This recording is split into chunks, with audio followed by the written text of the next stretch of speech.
Gobyernong ito is overspending, overtaxing, overborrowing. And why are we overspending, overtaxing, and overborrowing? Because government is overstealing, no? So, yan, sobra ang gastos, sobra ang pagbubuwis, sobra ang utang, dahil sobrang kawat, sobrang nakaw, no? Kaya yan ang state of the nation talaga kung tutuusin mo.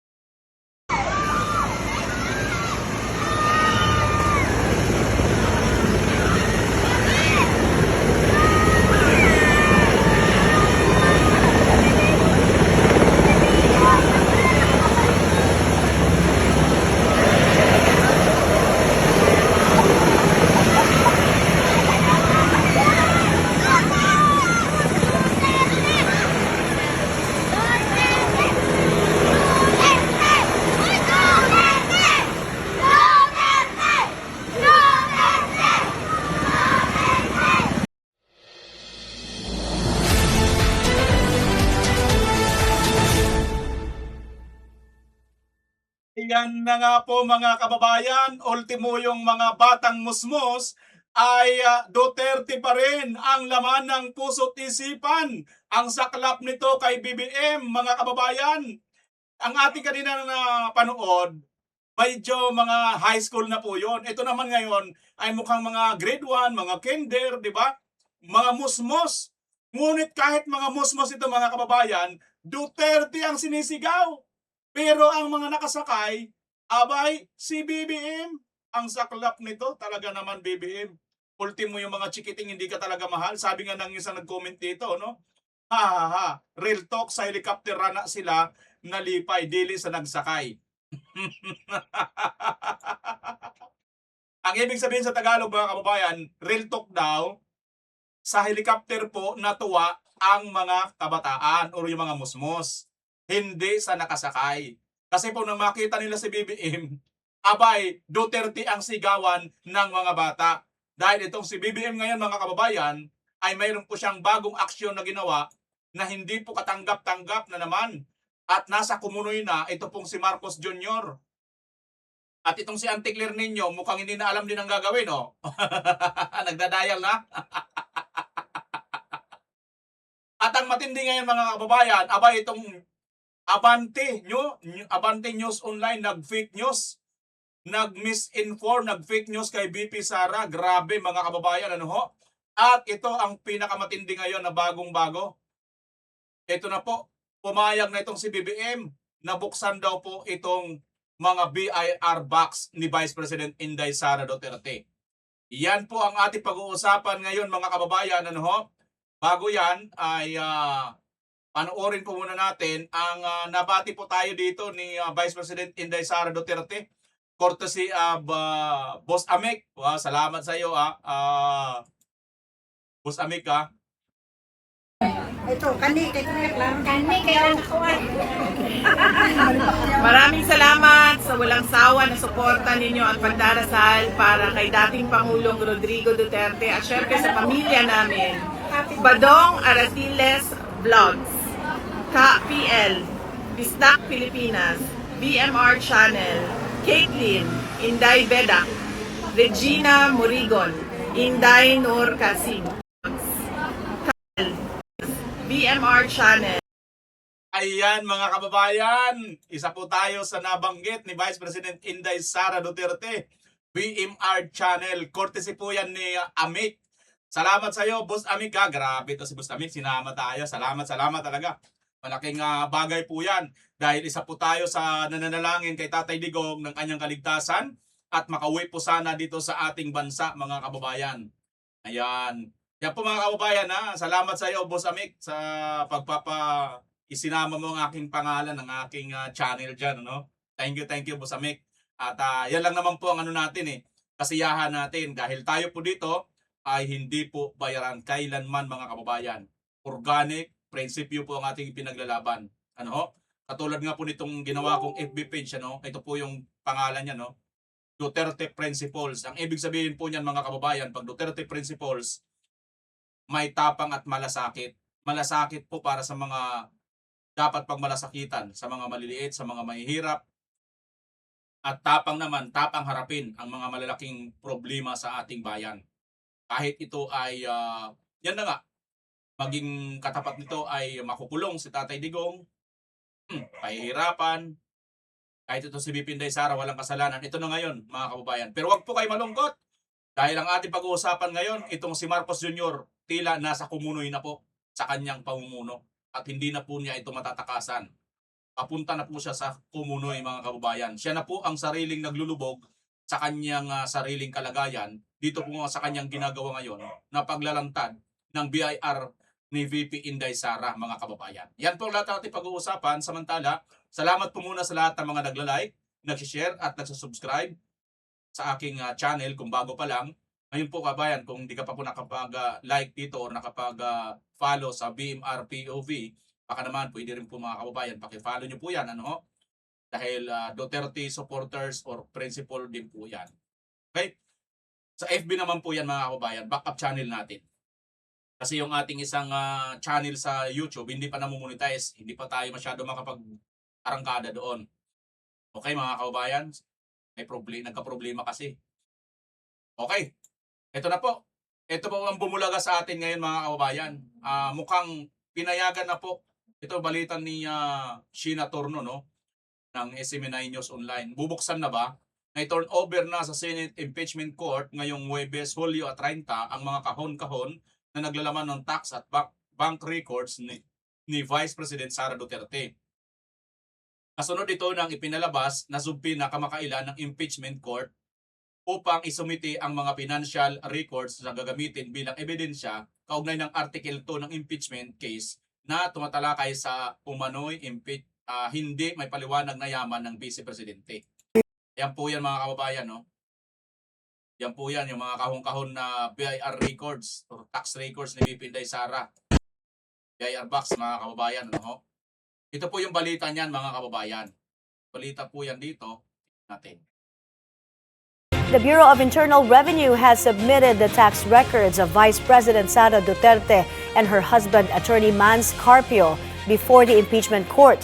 Let's get the details and what this means for the next trial days. Hannity is reporting live from the Senate. Hannah, go ahead.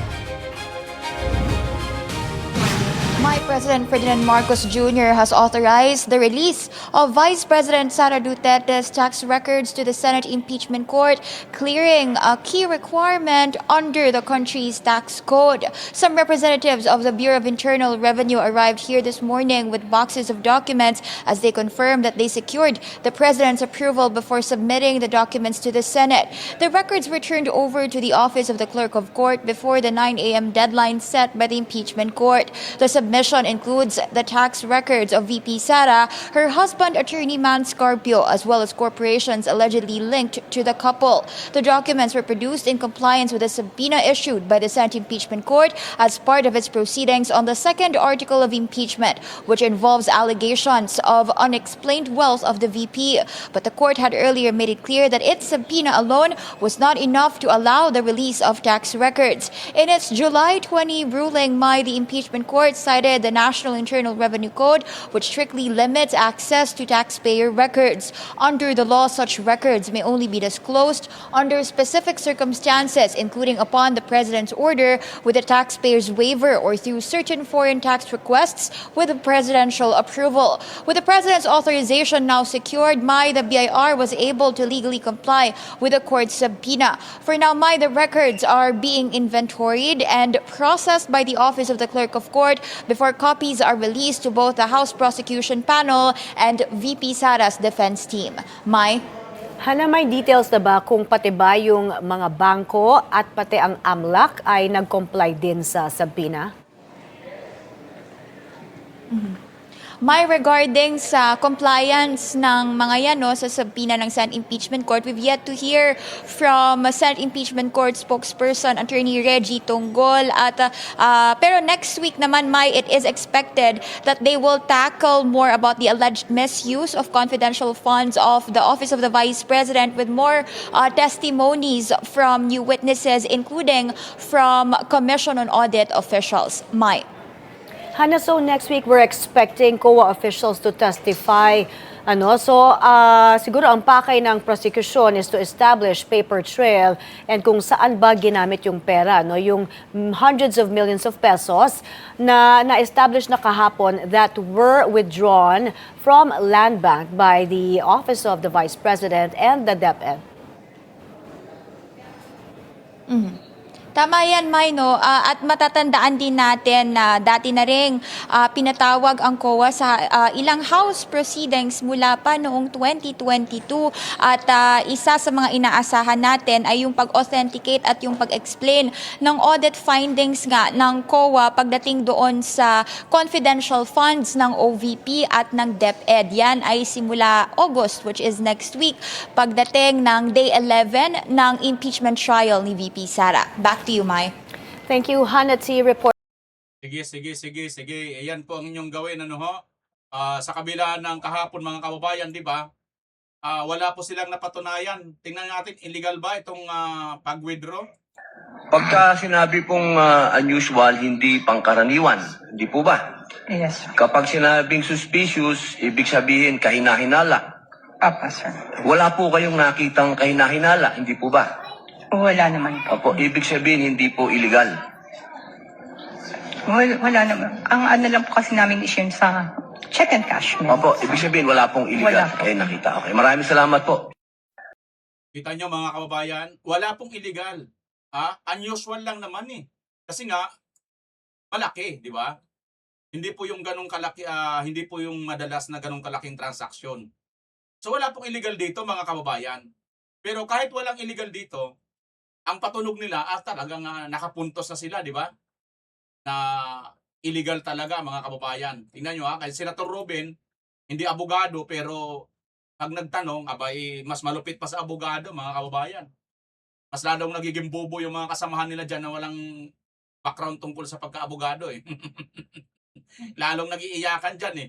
Huwag ko nang banggitin, mga kababayan, kilala nyo na sino nag-iiyakan dyan pagka nababanggit na walang alam sa batas. Kasi hindi mga abogado. Umiiyak sila dyan eh. Ayan po, testigo na paamin ni Cayetano, Land Bank official, umaming walang illegal sa 125 million withdrawal ng OVP. Wala po talagang illegal, mga kababayan eh. Pero bakit kailangan magkalkal pa sila? At ngayon, mga kababayan, ang latest, pumayag na daw po itong si Marcos Jr. na buksan daw po itong tax records or BIR records ni VP Inday Sara. Ano po ba ang makikita dito, mga kababayan? Maliwanag pa sa sikat ng araw, di ba pag mayroon pong anomaly tungkol sa tax, di ba naalala nyo dati yung mga doktor, si Manny Pacquiao, si Willie Revillame, yung mga malalaking artista, malalaking kumita, di ba? Naku-call out dati yan ng BIR eh. Yun, maaaring may problema. For 10% naman, si VP Sara abogada, ang kanyang asawa abogado. Sa tingin nyo kaya, maglalagay sila? Alam naman po natin yung BIR na yan, yung tax record na yan, napaka-legal niyan. Abogada sila. Gagawa ba sila ng illegal? Siyempre hindi. So anong makikita natin dyan, mga kabayan? Anong aasahan natin dyan? Malamang sa malamang, ang aasahan natin dyan na makikita natin sa record ni VP Sara ay nakasunod yan. Dahil kung hindi po yan nakasunod, matagal na po yan nilalabas ng BIR. Gets nyo, mga kababayan? Ngayon, pag mayroon pong lumabas na anomalya dyan, without prejudice naman dito sa impeachment court, sa tingin ko talaga, ay alam na di ba? Pero mayroon akong alam, na hindi nagbabayad ng buwis. 203 billion estate tax. Si Isko Moreno pa nga dati may sabi niyan, di ba? Si Yorme Isko Moreno pa nga may sabi niyan eh. Tingnan natin. Yorme Isko, type lang natin, mga kababayan Yorme Isko on BBM 203 billion estate tax. Tingnan nyo nung nakarang eleksyon po ito lumabas eh. Ayan, mga kababayan, ayan Ito, buksan natin ito.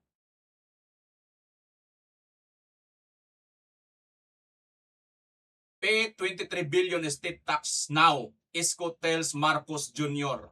Oh, di ba? Manila Mayor Presidential Candidate Francisco Isko Moreno Dumagos on Thursday challenged the son of namesake of the late dictator Ferdinand E. Marcos to pay billions of pesos of his family estate tax. Pay the 23 billion now, he said in a live stream video in Filipino, referring to the original tax assessment that his party claims has ballooned to 203 billion due to interest. Where is it?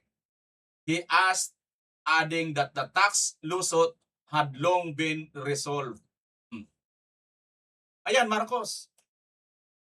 Diba? Si Yormisco din mismo ang may tanong sa'yo noon. Magbayad ka na daw ng 23 billion estate tax mo. Pero lumubo na ito sa 203 billion dahil hindi mo ito binayaran. At ito mga kababayan ay naka-final in executory. Kaya ito umabot ang 203 billion kasi nga mula doon sa 23 billion ay 2 dekada mo na yata itong hindi binabayaran. So lumaki ang interest. Ngayon, sino ngayon ang dapat kalkalan ng tungkol sa tax sa BIR? Di ba ka mga kababayan? Mas lalo lang bumaba, no? Ayan, no? Ito, Isko Moreno, 203 billion. Ayan, no? Mga kababayan, no? Oh. 203 billion in Marcos estate tax can feed. Oh, Isko party to BIR demand Marcos heirs to pay 203 billion. Mayor Isko Moreno Dumagoso dares the camp of. Ayun, yun din po yun, oh. JME Network naman to, Isko Moreno parties to Marcos Probe Unity call pay 203 billion. Ayan mga kababayan, no? Pati Rappler, ganun din. Pati ABS-CBN. Oh, nasaan na ito ngayon? Bakit wala nang balita? Oy, buhay pa ba yung 203 billion state tax ni Marcos? Oy, BIR. Baka naman. Tingnan nyo rin ito. Baka naman mayroon pa ito. Oh. Kita nyo mga kababayan? Kung mayroong mali itong dito kay BP Inday Sara, matagal na mayroon. Lumabas na ito sana mga kababayan, di ba? Kasi itong kay Marcos, matagal na itong issue na ito. Oh. Lumabas eh. Di ba?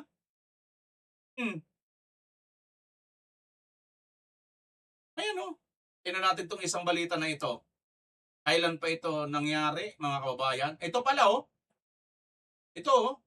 To date, the Marcos family has not paid its estate tax despite a 1997 Supreme Court decision ordering the Marcoses to pay a tax liability of 23.29 billion.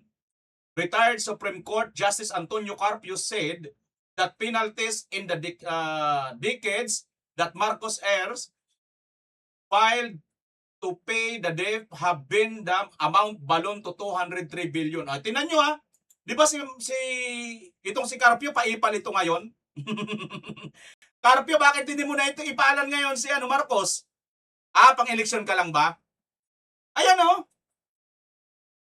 Ayan o, retired Supreme Court Justice Antonio Carpio said that penalties in the decades that Marcos heirs filed to pay the debt have sent the amount balloon to 203 billion. Mula doon po sa 23.29 billion kasi po mayroon itong decision na noong 1997 pa hindi mo binayaran. So 1997, 39 years na ba? Tama ba? Tama ba? 39 years o 29 years? 97. To 2007. Tama ba? 2017. 29 years na pala. Tama, 29 years mga kababayan. Kasi 26 ngayon eh. 29 years na, hindi pa rin nababayaran. Wala nang balita dito. BIR, baka naman balitaan mo kami. Oo, maglabas-labas ka dito ng ni BP Inday eh. Di ba mga kababayan? O bakit wala kayong nilabas kay BP Inday na may ganyan si BP Inday na utang? Kasi wala pong masamang record si BP Inday sa tax. Kaya pag nagkaroon yan, ay baka galing dito yan. Baka galing dito yan ha. Huwag niyong ilalagay po kay BP Inday yan ha. Tayo, ano lang po tayo kasi nga, uso ito si Marcos magtapon ng tae. Diba, mga kababayan? Speaking of tae, ito po. Huli. Itong Abante, mga kababayan. Misinformation, fake news. Nagpakalat po itong Abante News Online, mga kababayan. Ayan po. Sabi dito ng kanilang post, I can hire a gunman for... Sorry. English kasi. I can hire a gunman for 5,000.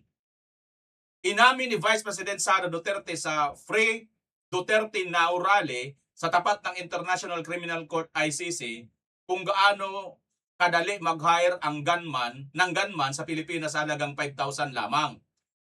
Nagbigay ng halimbawa si VP Sara na kung may kabit ang asawa niyang si Attorney Mans Carpio, kaya niyang mag-hire ng gunman sa halagang 5,000. Ginawa ni VP Sara ang paayag ng sabihin na common sa Pilipinas ang gun violence. Itong Abante, mga kababayan, di ba napapansin ninyo? Mag-ida ito. Parang vlogger lang din to Ito po, fake news daw po yan, mga kababayan. Ito po ang official payag ni Bibinday. Ngayon lang po ito, 1 minute ago lang July 30, 2026, Inday Sara Duterte. Sabi dito, mga kababayan, I call the attention of the editorial and social media departments of Abante regarding the publication on July 29, 2026 of a deliberately spliced and misleading video of my speech on the news organization's official social media platforms. In the published material, accompanied by the caption, I can hire a gunman for 5,000. Abante extracted and isolated a single statement from my speech delivered outside the International Criminal Court ICC detention facility in The Hague on 29 July 2026. The circulating post is a clear example of a statement being taken out context. Tama, mga kababayan. And presented in a misleading manner to generate public outrage and online engagement at the expense of accuracy and responsible journalism. By isolating a single sentence from my remarks without presenting the explanation that the immediately followed the published headline creates a false and misleading impression that is inconsistent with the substance, intent, and context of my speech. He called on Abante to uphold the highest standard of responsible journalism by ensuring that a reporting is fair, contextual, and accurate, and by referring from publishing materials that through selective editing or sensationalized presentation rest misleading the Filipino public. The Filipino people deserves journalism that informs truthfully, reports responsibly, and presents facts in their proper context. Public discourse is strengthened not by sensationalism, but by integrity, fairness, and respect for the truth. Thank you. Sara Z. Duterte. Ayan po, mga kababayan. Misleading, misinformation po ito or fake news po itong ginagawa ng Abante, mga kababayan. Kumuha lang po sila ng isa pong caption at para po ma-mislead ang taong bayan. Ayan po, Abante, nakakaya naman kayo. Magkano? Kano kaya? Kitang-kita o mga Abante talaga, mga kababayan, ano? Mga Abante talaga, mga kababayan. Ito talaga si Atras Atras Abante talaga utak nito. Ano talaga sila, mga kababayan, no? Ito, ba't hindi nyo ito binabalita? Ito puntahan muna natin ito, mga kababayan. Ito, hindi nila ito binabalita, Diba kahapon itong si Dilima, napahiya na ito. Kasi gusto na mag-conclude. Hindi pa naman tapos mag-present ang kabila. Gusto nila, pagkatapos nila mag-present, tapos na, wala nang cross-examination, panalo na sila, convicted na si VP Sara. Parang ganito lang ba yan, dilema? Mga kababayan, ito po, 5 hours ago, nakapos lang po ito dito sa Noel Landero Sarifa. Popular tags today, House Prosecution Team, Vice President Sara Duterte. Ayan, Dilema leaves DOJ with unliquidated 92 million confidential fund. Former Justice Secretary Laila De Lima may have won herself a seat at the Senate but has left the Department of Justice DOJ with still unliquidated 123.8 million in confidential funds, CF. May 21, 2016, mga kababayan, ay iniwan pala itong unliquidated na 123.8 million. O bakit hindi rin ito ilabas ng COA? COA, ano ba kayo? Hindi ba kayo kasabwat ni Marcos Jr. para impeach si VP Sara? Hindi kayo kasabwat nila De Lima? Bakit si De Lima hindi nyo ito ilabas ng record na ito? Walang nagtatanong. Paano may magtatanong? Kayo-kayo dyan ang magkakakampi. Di ba? Pero maliwanag mga kababayan, kahit i-google po ninyo ito, makikita nyo po itong mayroon pong unliquidated na hindi pa po napapaliwanag itong si De Lima. Napakalaki po nitong pera na ito mga kababayan. Kaya na-excite talaga ako. Sige, gawin nyo lang lahat. Gawin nyo lang lahat. Gawin nyo lang lahat. Pag nakalusot talaga si BP Inday dito at maging presidente, makakalkal ito. Itong 203 billion ni BBM, mga kababayan, naniniwala ko. Dito na po itong naku, pati buhok nito, pati bulbul siguro nito. Ibabayad niya lahat. Naku mga kababayan, maniwala kayo. Kasi nga, daming pera nito, di ba? Pati yung Maharlika Investment Fund, wala na. Hindi na natin alam. Yung gold reserve ng Pilipinas, ilang hundreds of billion din ang pinagbentahan nun, wala na rin. Di ba? Kaya kumunoy na kumunoy po itong Marcos Jr. na ito mga kababayan. Kaya tingnan nyo, ito kahit mga kabataan na lang, hindi pa siya mahal, hindi pa siya gusto. Tingnan nyo ito yung umpisa ng video na ito mga kababayan. Balikan natin itong video na ito. Iba kasi ito doon sa kuha kanina. Yung kuha kanina, medyo may mga edad na yon, mga high school na yon. Ito talaga mga chikiting, mga grade 1, kinder, panoorin natin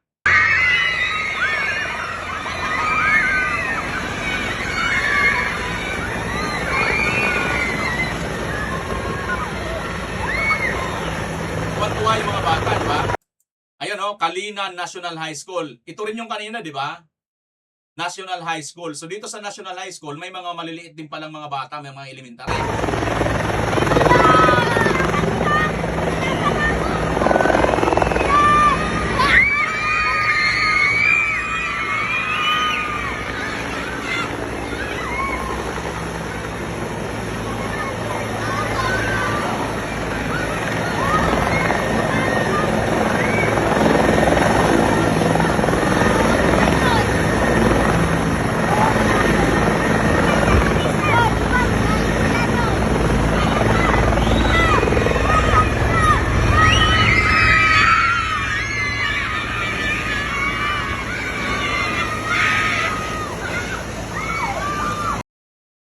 Tuwan-tuwa yung mga bata, mga kabayan, di ba? Maliliit ito, mga elementary lang ito, tuwan-tuwa Kasi nga, 3 yung helicopter Tayo mga bata, di ba ganun? Tuwan-tuwa tayo pag nakikita tayong helicopter. Pero, tingnan natin kung natutuwa ba sila sa mga nakasakay. Kasi tuwan-tuwa sila dito sa helicopter, 3 ito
yan mga kababayan ha. Isa lang ang ibig sabihin nito. Ha? Kahit anong gawin ni Marcos, Duterte pa rin ang sigaw ng mga tao. Ultimo mga kabataan na natuwan-tuwa na nakakita ng 3 helicopter na lumanding diyan sa kanilang eskwelahan, Duterte pa rin ang sinisigaw. Alam nilang si Marcos ang nandyan. Sino kaya may picture, may video nito? Teacher siguro, ano? Sabi na, sabagay, mga bata kayo, may mga cellphone na eh. Pero, yan, maliwanag po mga kababayan, na itong si Marcos Jr. talaga, kahit saan magpunta, ay sinusuka po ng mga Pilipino. Hindi po gusto. Ayaw po makita. Dahil dyan mga kababayan, si Tatay Digong, mayroon pong mensahe sa taong bayan. Panoorin natin si Bibi Sara. Kanina tinanong pa si President Duterte kung meron pa siyang mensahe para sa inyo dito sa labas na nasa Duterte Street. Meron siyang mensahe pero in general kasi yung kanyang pinadala na mensahe at sasabihin ko verbatim. Sabi niya, my best wishes to the men and women and LGBT of the Philippine National Police and the Armed Forces of the Philippines. You are very close to my heart because you offer your lives for the country. And kanina tinanong pa Yun. Mahal na mahal tayo ni Tatay Digong pala mga kababayan. In general na po ang kanyang lalo na nga doon sa mga military. Kasi in-offered ninyo ang inyong buhay para sa bayan. Kita nyo mga kababayan. Pag marinig po ito ng mga pulis, mga men in uniforms, mga sundalo, maalala nila si Tatay Digong paano po minalasakit sila. Sipin nyo mga kababayan, si Tatay Digong na po ang umamin o umako ng lahat. Maligtas lang po ang ating mga kababayan. Dito po ngayon tulad dito ngayon, salot ng illegal na droga, kabi-kabilaan na po ngayon yung mga krimen. Dahil po dyan sa droga na yan, dulot na po ng wala pong maayos at matapang ngayon na pamunuan itong ni Marcos Jr. mga kababayan. Panoorin natin to si Marcos Jr. Yun po ang mensahe ni Tatay Digong. Naniniwala ako doon sa sinabi niya. Hindi talaga siya pangulo ng kanyang pamilya. Hindi siya leader ng kanyang pamilya. Hindi siya ang padre ng pamilya. Ilang taon na? Since 2022, 23, 24, 25. Ngayon, 26 na. 5 taon na. Pinakita niya, pinabayaan niya yung buong pamilya niya na babuyin ng ating pamahalaan. Na babuyin ng ating lipunan. Pinsan niya, Speaker of the House, ano pinagagawa? Maglolokohan pa ba tayo na wala silang kinalaman doon? Saldi ko lang? Paano gagalaw si Saldi ko? Saldi ko was a nobody. Sino naglagay dyan para maging Appropriations Committee Chair? At sasabihin nila walang kinalaman ng kanyang pinsan? At palagay mo gagalaw yung pinsan na yun? Kaya naging speaker yan kasi pinsan siya ng presidente. Tapos ano pa? Palagay ko, hindi naman sikreto na kung pagtatabihin mo yung mag-asawa, si Marcos at ang kanyang asawang si Lisa, alam naman na natin kung sinong nakapantalon dyan. Mukhang iba nagpapatakbo. At kahit sa usapan sa loob ng gobyerno, taluhin mo na ang presidente, wag lang yung misis. Dahil yung si misis ang nakakaalam. Si misis ang medyo may utak dyan. Siya ang nagpapatakbo at kung siya ang utak dyan, ibig sabihin, alam niya rin lahat ng nangyayari na yan. Kaya nga parang may away pa yung magpinsan eh. Ang mag-aaway hindi yung parang ang may away hindi yung magpinsan, ngunit yung asawa at yung pinsan. Anong pinagawayan nila? Sino yung mas mangungurakot sa atin? Sino yung mas anong pinagawayan nila? Sino yung mas mangungurakot sa atin? Sino yung mas mas makikinabang? Mukhang yun ang pinag-awayan nila. Kaya totoo yung sinasabi niya na hindi siya ang pangulo ng kanyang pamilya. Dahil wala siyang lideratong pinakita, pinabayaan niya na mag-rampage yung kanyang pamilya na ikinasira ng ating lipunan, ng ating pamamahala, ng ating gobyerno. Naniniwala ako doon sa sinabi. Di ba mga kababayan? Totoo naman ito eh. Na nangyayaring ito ngayon mga kababayan eh. Totoo ito eh.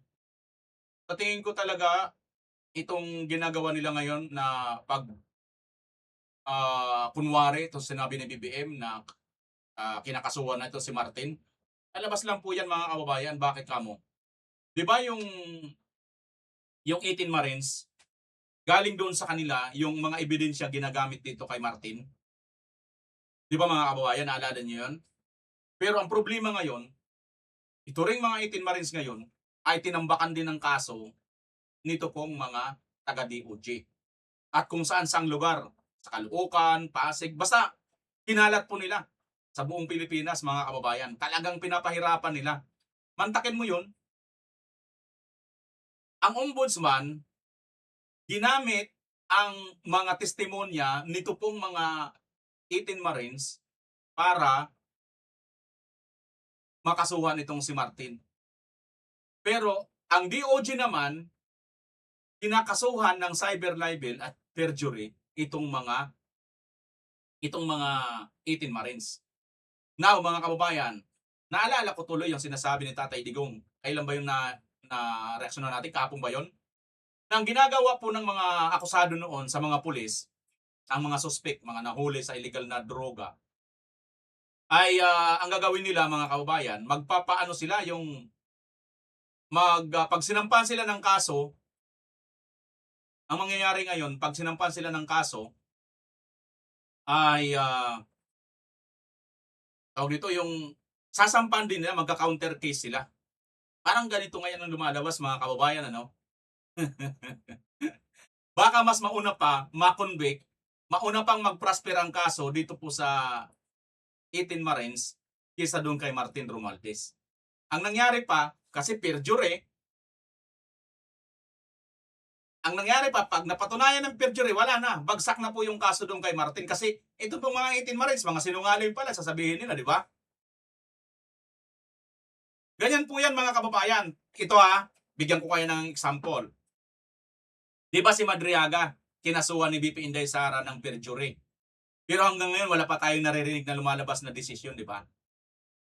Huwag na tayong magtaka. Itong 18 Marines ngayon, kinasuhan nila ng perjury at cyber libel at mauna pang madesisyonan. Pag naunang nadesisyonan nito na perjury, ibig sabihin, kasinungalingan lang yung pagsasampa kay Martin. So laya na si Martin, ligtas na. So wala talagang, hindi talaga totoo itong sinabi ni Marcos na pananagutin niya itong kanyang pinsan. Sa bagay, hindi naman niya pinangalanan eh. Dami naman siyang pinsan eh. Hindi niya naman sinabi kung sinong speaker yun eh. Yan ang mahirap dito, mga kabayan. Binubudol at binubudol pa rin po nitong Marcos na ito ang taong bayan hanggang ngayon. Nakakabuisit, ano? Pero wala tayong magagawa eh. Nasa kanya pa ngayon yung ano kasi. Oh. Pero one thing is for sure, mga kabayan, pagdating po ng panahon na mag-prosper, isa man lang yan mag-prosper sa napakarami po. Halos buong Metro Manila, mga kababayan, pwera pa yata probinsya eh. Nakasuhan po itong mga Brave 18, yung mga dating Marines, dating mga sundalo eh. Perjury at saka cyber libel. Ako, isa man sa makalusot doon. At magugulat ka pa ba, mga kababayan, pagka may lumusot doon? Ako hindi na ako magugulat kasi alam naman po natin sino ba yung hawak ng DOJ. Dati galing dyan si Boyeng. Sino ba may hawak ng ombudsman? Si Boyeng. Sino ba may hawak kay Boyeng? Si BBM. Sabi ni BBM, sino ipapakulong? Pinsan niya. Masakit nga sa kanya, paano ipapakulong? Hindi niyo ba papakulong, mga kababayan? Tingnan na natin sa Anticler. Anticler, bakit ka nang parang nungula? Wrong questions on the Pax Silica. First, ano po yung reaksyon ng Malacanang na ang second in command is not yet aware of this big ticket project of the government? And second, ano po yung response ng palasyo at ng administrasyon doon sa mga stakeholder calls para ipasara or wag ituloy yung Pax Silica project? Sa unang tanong, again, pakiulat una muna tayo. Ano po yung reaksyon ng palasyo tungkol doon sa fact na ang second in command is not that aware of the government's big ticket project? I have no comment. Pinaulit pa, hindi, wala rin naman sagot. Pinaulit pa yung tanong, mga kababayan, wala rin naman palang sagot. Hindi makasagot tungkol sa Pax Silica. Why so? Oh, why so? Kamot ilong. Kamot kulangot na lang. Nakita naman natin sa video. So, ano pa ba ang kailangang i-explain? So, hayaan na lang po natin. On the second point po, ano po yung tugon ng palasyo dun sa calls to stop the PAC Silica project over issues po ng electricity use, water use, as well as yung hindi daw po na-coordinate dun sa mga local stakeholders doon sa site? Actually, kaya nga po ito ay inihahayag ng ating pamahalaan patungkol sa PAC Silica dahil kung sino man po yung ibang mayroong issue patungkol sa di umano magiging problema sa supply ng tubig, sa supply ng kuryente. Lahat pong ito ay isinasaalang-alang ng pamahalaan. Dito mga kababayan kasi, binabanatan dito si BP Inday Sara na hindi daw niya ito alam ang issue na ito. Ito nga si Anti-Clear mismo eh. Nga sabi nga ni Senator Aimee, impactang Claire Castro. Hindi alam mga kababayan, oh. Walang alam ng sagot. Oh. Why so? Alam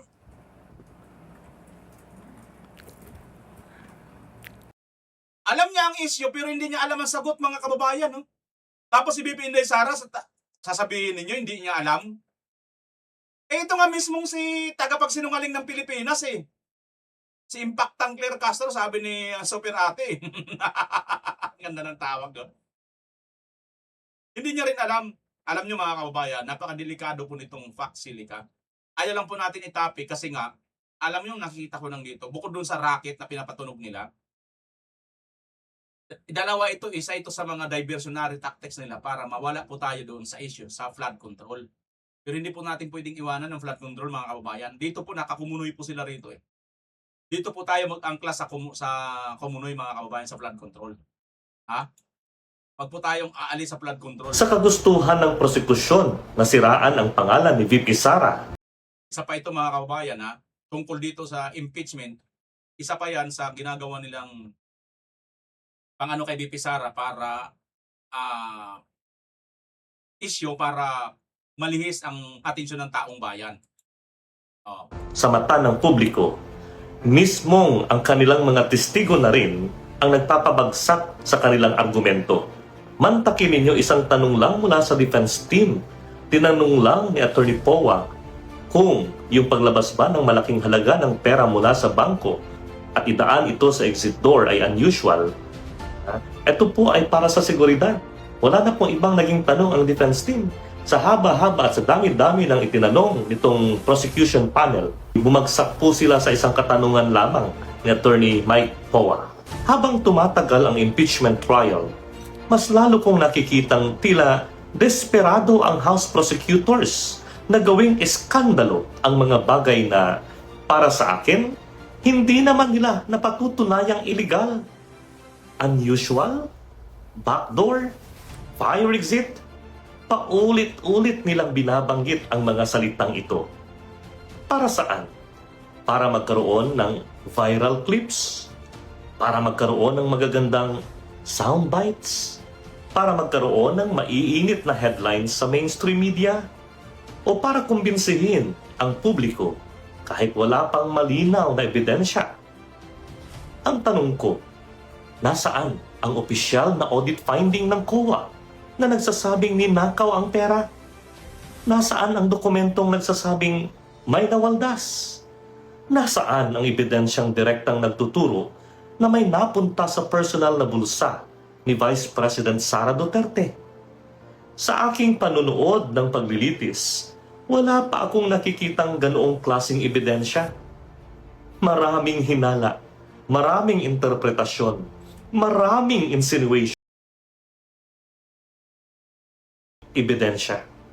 Ang mali siyang interpretasyon ay hindi pa rin katumbas ng pagnanakaw. Isa pa, ginagawa nilang malaking issue ang pag-encash ng confidential and intelligence funds.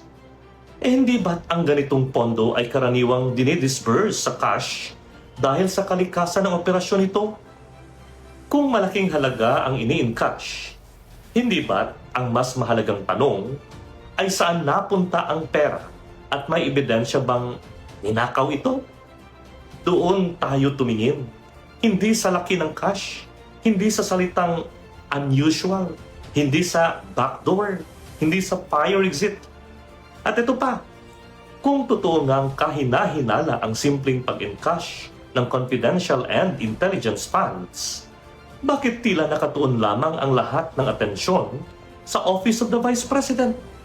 Hindi ba't may iba ring opisina ng gobyerno na may confidential and intelligence funds? Kung pareho ang proseso, bakit tila iisa lamang ang pinupuntirya? Hindi ba dapat pare-pareho ang pamantayan? At yung issue tungkol sa fire exit at backdoor, sandali lang. Kung nasa loob mismo ng compound ang bangko at malaking halaga ng cash ang inilalabas, ano ba ang mas responsable? Idaan sa lugar na maraming tao at ilantad ang salapi? O gumamit ng rutang mas ligtas para sa seguridad? Hindi ba't iyon din ang aasahan ng sino mang may hawak na malaking halaga ng pera? Para sa akin, ang mga ganitong detalye ay tila pinipilit gawing malaking kontrobersya kahit wala pang malinaw na patunay na may katiwalian. At alam ninyo ang mas nakakagulat? Sa tingin ko, ang mga ganitong argumento ay madaling pinaniniwalaan ng mga taong matagal nang nakapagpasya laban kay VP Sara Duterte. Ngunit para sa mga Pilipinong naghahanap ng konkretong ebidensya, hindi sapat ang mga dramatic na salita. Dahil sa korte, at lalo na sa isang impeachment trial, ang hatol ay dapat nakabatay sa ebidensya, hindi sa impresyon. Kaya ang hamon ko sa inyong lahat, huwag tayong magpadala sa maiingay na soundbites. Huwag tayong magpasindak sa mga headline. At huwag nating hayaang emosyon ang manaig sa katotohanan. Panoorin ninyo mismo ang impeachment trial. Suriin ninyo ang bawat tanong. Timbangin ninyo ang bawat sagot. At pagkatapos, saka kayo humusga. Hindi na po yung ganyan, sir. Kasi ang husga na kagad, si Diliman, may conclusion na kagad. Kaya nga siya pinalayas, pinahinto nga siya ni, pag nito, Justice, Justice tuloy, Judge Escudero, di ba? Yan po yan mga kababayan. So kitang-kita naman po talaga eh. Katulad nitong itong pagbubukas ngayon, pagpayag ni Marcos Jr. ng yung tax record ni VP Sara. Wala po silang makikita diyan mga kababayan kasi alam naman po natin legal po lahat. Legal po yung mga tungkol po sa tax na yan. Hindi ka naman po anak ng teting. Kasi kung may illegal diyan, matagal ka nang inimbestigahan. 'Di ba mga kababayan? Nung inumpisa na nila si VP Sara, nung umpasa na, 'di ba? Alam nyo, optics lang po yan. Gusto lang nilang pakita sa tao na talagang ayan na. Kahit kamukha nun, yung tungkol doon sa paglabas sa exit door. Tama nga yun eh. Dapat nga sa exit door ka, wag ka doon sa kasi nga delikado. Maraming perang makikita ng tao, nag-withdraw to. Aming perang nito. Pag lumabas doon, maaari itong tiktikan, di ba mga kababayan? Alam naman, mabilis ang tawagan ng cellphone ngayon eh. Tanga ka lang talaga pagka naniwala ka sa narrative na bakit doon sa exit door. Exit door para safe. At saka yung pera na yun, hindi naman po illegal. Yun po yun mga kababayan. Kaya lang, pinapalabas nila, mayroon pong irregularities or illegal. So mga kababayan, anong pong inyong masasabi sa video ito ngayon? Paki-comment nyo po dyan sa baba sa comment section. Pag-uusapan natin at pupusuan po natin. Muli, BMR Channel, pansamantalang magpapaalam. Bye-bye!